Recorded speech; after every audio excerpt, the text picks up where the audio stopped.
All right, let's take a live look at some of the visuals coming in from the UN General Assembly meet in New York.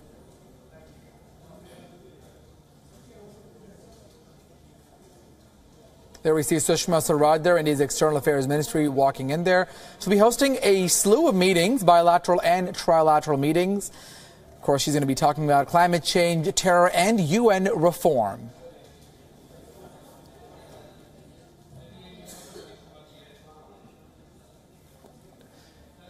Live visuals are coming in again. Sushma Swaraj there at the UN meet happening right there in New York City. Many topics on the agenda, including the issue of North Korea. And he also plans to bring up the issue of climate change and terrorism.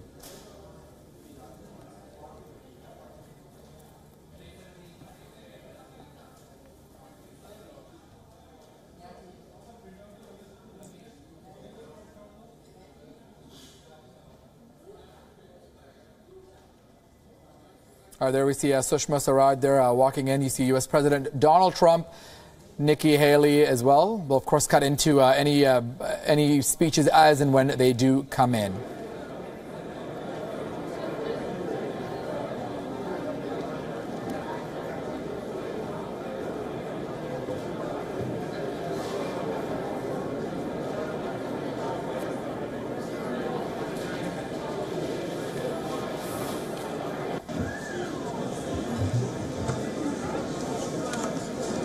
India, Japan, and... All right, so Trump will speak any moment now. Of course, we will listen into the quick perspective and background. India, Japan, and U.S. hosted a trilateral foreign ministerial meeting where they include Foreign Minister Kono, Secretary of State Rex Tillerson. The views on maritime security, connectivity, and the proliferation of other issues also addressed. The ministers also talked about the need of freedom of navigation, as well as the respect for international law, the peaceful resolution of disputes, specifically on connectivity issues, the importance of basing them on universally recognized international norms, prudent financing, as well as the importance of basing universally recognized rules on territorial sovereignty. The rules of integrity also addressed, especially on DPRK, where they talked about North Korea's nuclear ambitions and regime.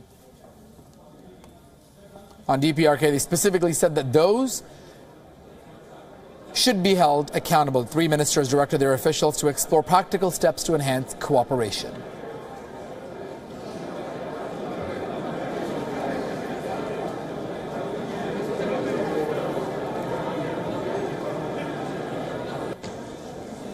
Does red mean it's on or is it off?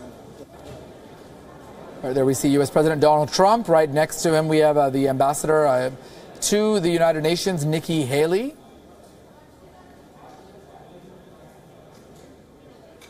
Certainly be interesting to see the line of topics that they will have to address.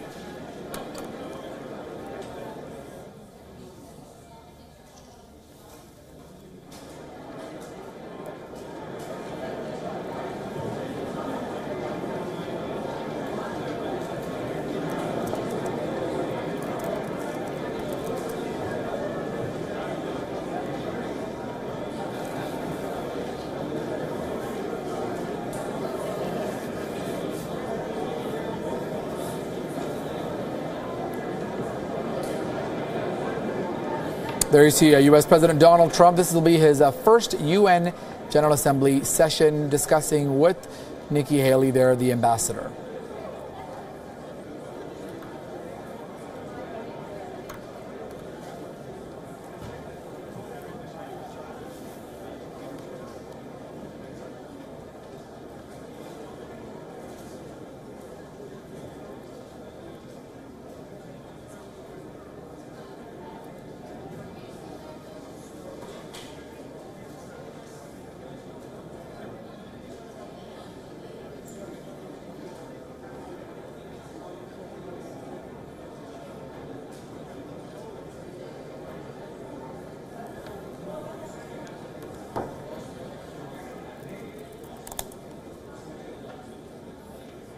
A live look there as those walking into the UN General Assembly session in New York City.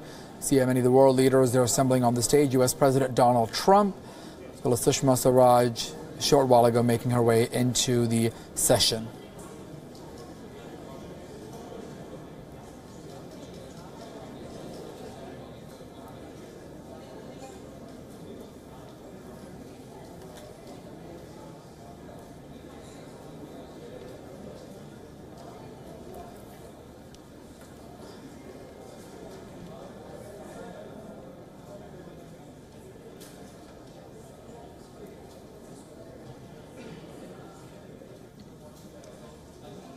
Good morning and welcome to everyone.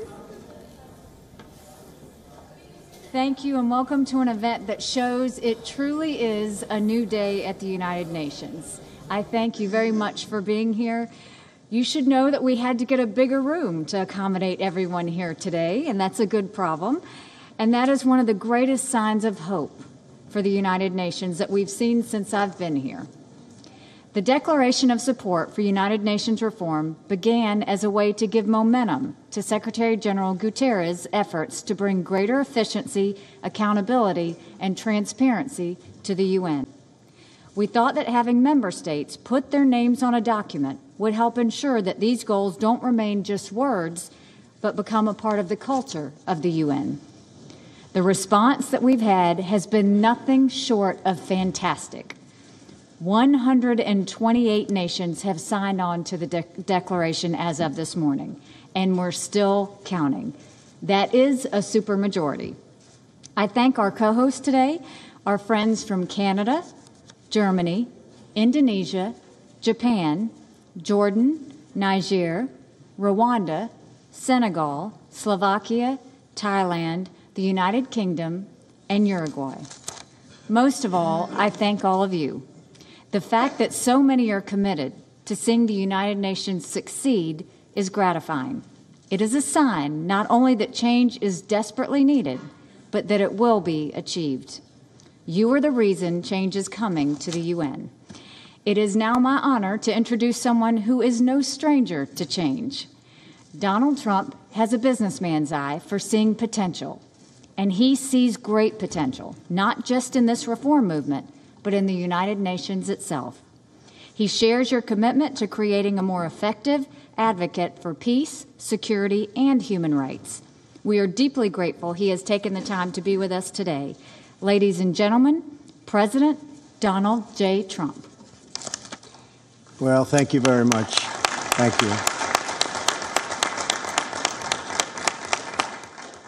I actually saw great potential right across the street, to be honest with you, and it was only for the reason that the United Nations was here that turned out to be such a successful project. So I want to thank you, Ambassador Haley, for your introduction and for your steadfast advocacy for American interests on the world stage. On behalf of the co-host countries, I would like to also thank Secretary General Guterres and you have been fantastic, for joining us, and we affirm our commitment to the United Nations reform, and reform is what we're talking about. I applaud the Secretary General for laying out a vision to reform the United Nations so that it better serves the people we all represent. We support your efforts to look across the entire system and to find ways the United Nations can better and be better at development, management, peace, and security. The United Nations was founded on truly noble goals.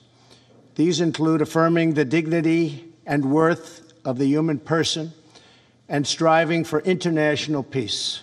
The United Nations has helped advance toward these goals in so many ways: feeding the hungry, providing disaster relief, and empowering women and girls in many societies all across the world. Yet in recent years, the United Nations has not reached its full potential because of bureaucracy and mismanagement. While the United Nations on a regular budget has increased by 140% and its staff has more than doubled since 2000, we are not seeing the results in line with this investment. But I know that under the Secretary General, that's changing, and it's changing fast, and we've seen it. That's why we commend the Secretary General and his call for the United Nations to focus more on people and less on bureaucracy.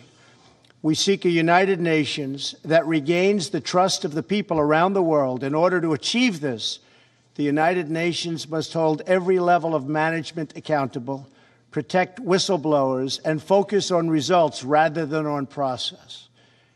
To honor the people of our nations, we must ensure that no one and no member state shoulders a disproportionate share of the burden.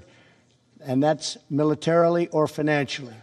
We also ask that every peacekeeping mission have clearly defined goals and metrics for evaluating success.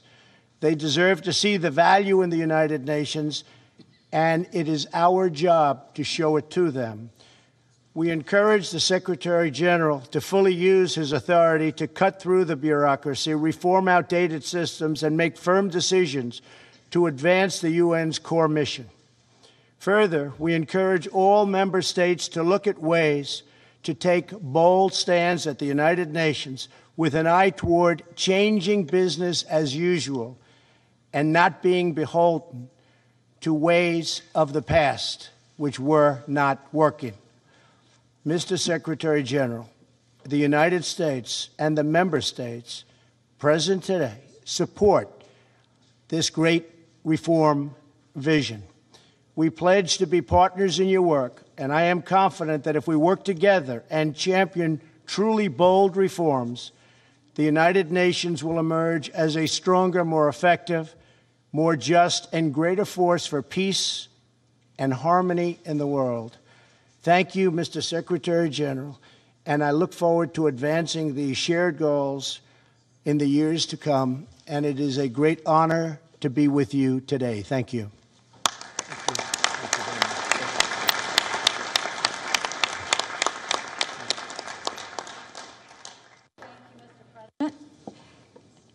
I came to the United Nations about the same time as the Secretary General. He and I share a mission to find value in the UN. We share the goal of a better United Nations, not a cheaper UN or more expensive UN, not a smaller one or a bigger one, a better United Nations, an organization with the trust and the capability to deliver on its mandate to promote peace, security, and human rights. Over the past 8 months, he has been a partner and become a friend. His leadership brings us together today. Ladies and gentlemen, Secretary General Antonio Guterres.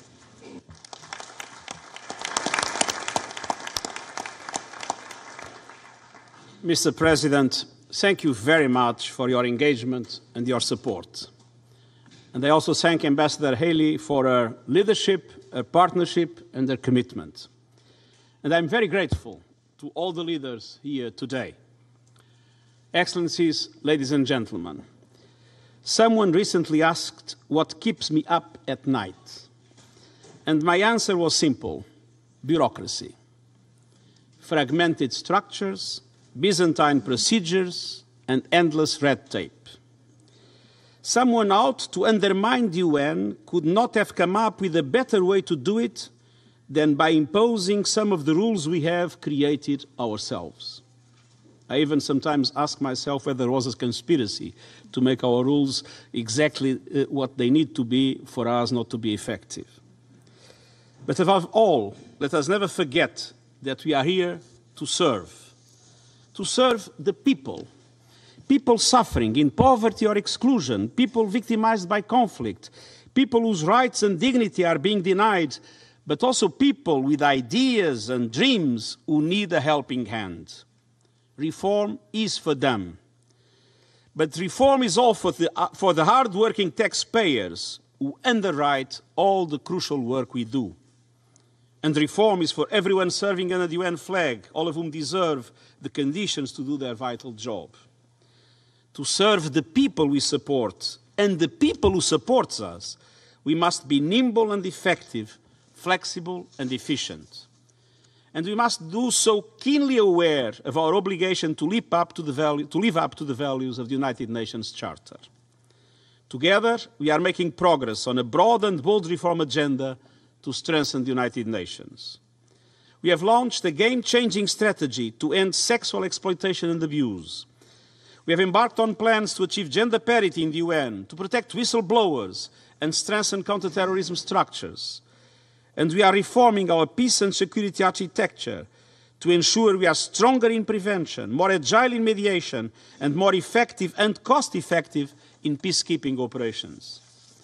We are reforming our development system to become much more field-focused, well-coordinated and accountable to better assist countries to the 2030 Agenda for Sustainable Development, our contribution to a fair globalization. And to underpin all these efforts, we are pursuing sweeping management reform to simplify procedures, to decentralize decisions with greater transparency, efficiency, and accountability. These efforts reinforce each other, and they are all grounded in overarching principles. We are a global organization.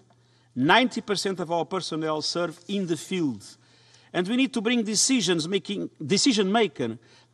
closer to the people we serve. Trust and empower managers, reform cumbersome and costly budgetary procedures, and eliminate duplicative structures. Mr. President, you often have said, and you repeat it today, that the UN has tremendous potential.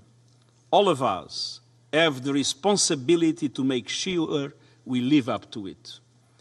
Our shared objective is a 21st century UN focused more on people, less on process, and as you rightly said, more on delivery, less on bureaucracy. We know that the true test of reform will not be measured in words in New York or world capitals. It will be measured through tangible results in the lives of the people we serve and the trust of those who support our work through their hard-earned resources. Value for money, while advancing shared values, that is our common goal. And I thank you very much for your support for these vital efforts. Mr. President, many thanks.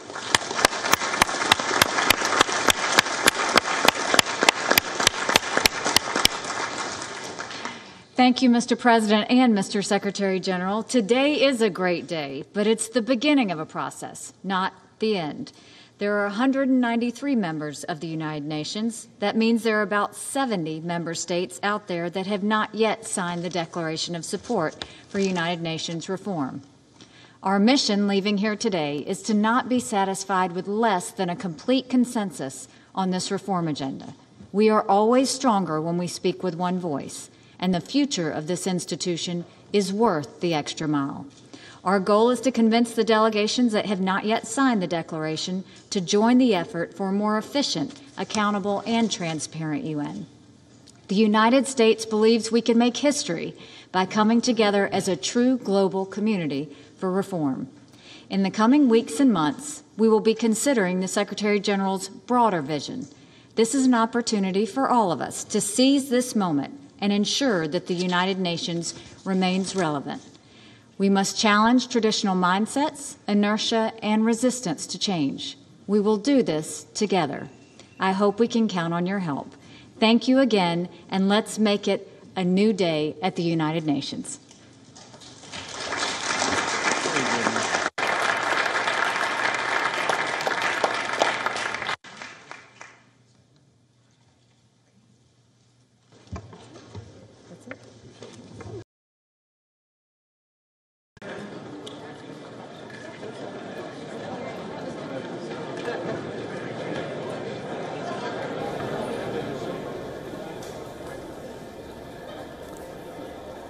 All right, let's go to our senior foreign editor, Padma Rao, joining us from the newsroom with the very latest in what we've seen so far. We've seen Nikki Haley speak. We've seen U.S. President Donald Trump and Antonio Guterres take the podium at this point, talking about a more collective voice, less bureaucracy, and more policy. Padma, certainly a crucial one, given that this is one of the first times Donald Trump is attending the assembly session.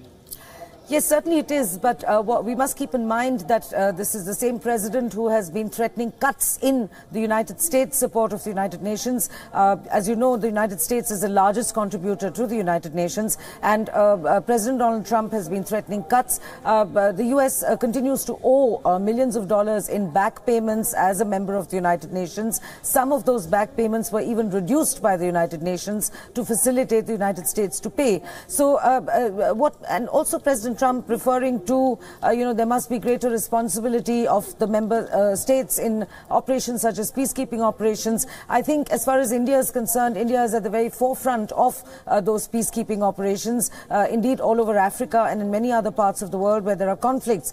So I think this would really be a reference to the European nations, which, as you know, have also been threatening to pull out of United States-led alliances in the region, including including the NATO operations in which Europe is very much part. So some of the things that President, as far as the reforms are concerned, Archit, I mean, these reforms have been, the attempt to reform the Security Council of the United Nations has been going on forever.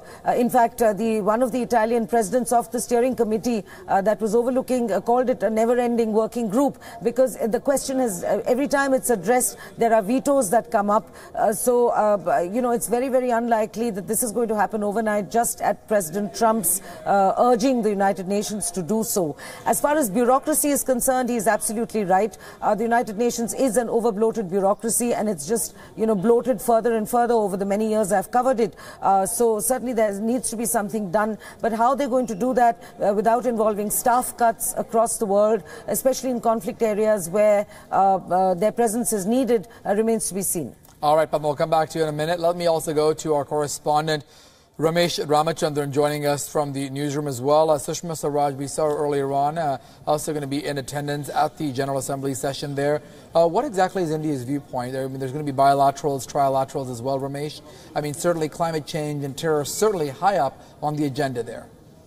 Absolutely. We've already seen the Indian Foreign Minister hold a trilateral meeting with her counterparts from the US and Japan, and this is an annual feature. Takes place for the last 3 years now. Today was the third meeting since 2015, and it happens routinely on the margins of the UNGA.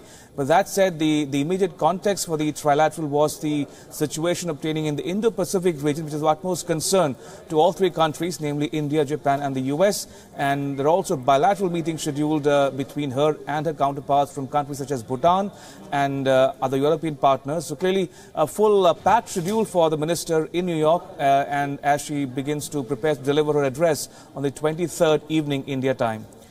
Ramesh, let me also ask you, when it comes to India's position there, are there certain perhaps surprise elements that may come up that perhaps we're not yet have discussed just yet?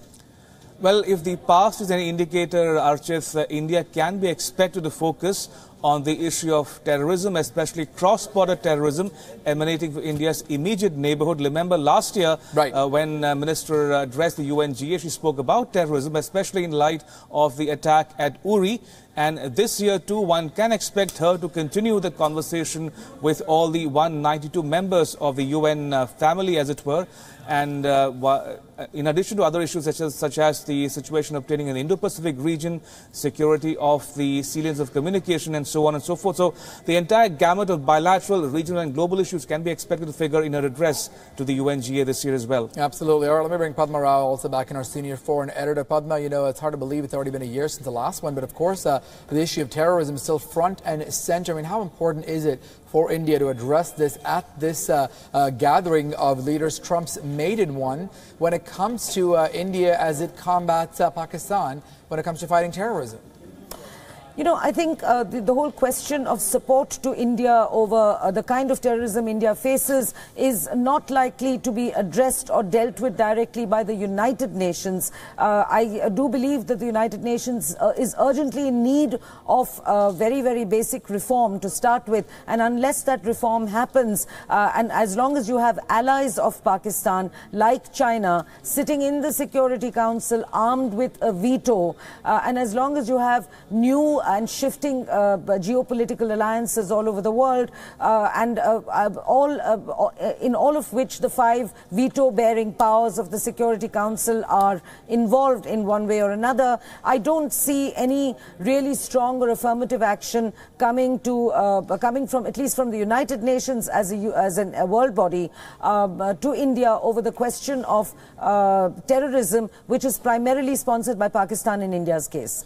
And Padma, there are certainly other issues as well on the agenda, including, of course, the North Korea's growing nuclear ambitions, which really the United States has sort of dealt with, the United States and Japan, of course. When it comes to Donald Trump's first time at this gathering of world leaders, do we expect him to perhaps quickly use this platform to condemn and denounce North Korea?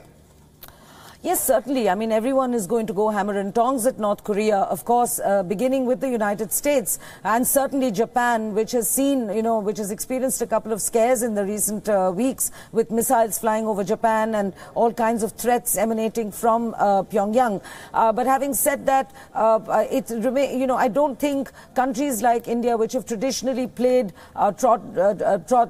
the middle path as far as their bilateral relations are concerned, are going to come under are going to accept any direct pressure from superpowers like the United States to either completely break off relations with North Korea or to alter the nature of the trade relationship or the trade balance, which has grown, quite a bit. But it's really not a substantial amount of money. So maybe India will make some concessions there, and tone down its relationship with North Korea. It's already issued some very sharp statements condemning North Korea's tests. But I don't think there is going to be any pressure directly emanating from, at least the United Nations as an entity, upon India to take any direct measures against North Korea, as indeed has been the case in the case of the United States, where President Trump has said, directly and indirectly that he expects India to take a greater responsibility as its ally, as a close ally of the United States in the region. And with that, of course, he specifically means in the Indo-Pacific region, in the Indian Ocean region. Up to now, the primary threat was China was seen as the primary threat, but now, of course, that includes North Korea.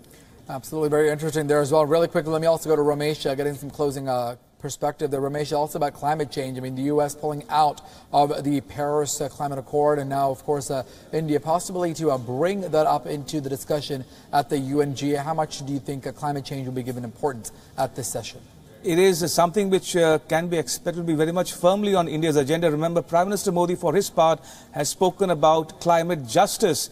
And that theme can be expected to figure in Minister Swaraj's address at the UNGA as well. But that said, on the issue of the reforms of the UN Security Council in particular, remember, India and Japan are members of what is known as the G4 countries, which comprises other two countries, Brazil and Germany. And all four of them are in favor of expeditious reform of the UNSC in particular, with or without veto in the first instance. And to my mind, that meeting of the G4 is as crucial as the other bilateral meeting that Minister Swaraj has planned during her week-long stay in New York. And just as an aside, Archit, this is the first time since 1952 when we'll have two new figures speaking at the UNGA, the UN Secretary General Antonio Guterres and President Trump of the US, who are intervening at the UNGA, the 72nd session for the first time in their respective careers. So that also adds to symbolic value of this session this year in particular. All right, thank you to both Padma and Ramesh. On your perspective, of course, we'll dip into you as we get more updates on this session that is happening in New York City.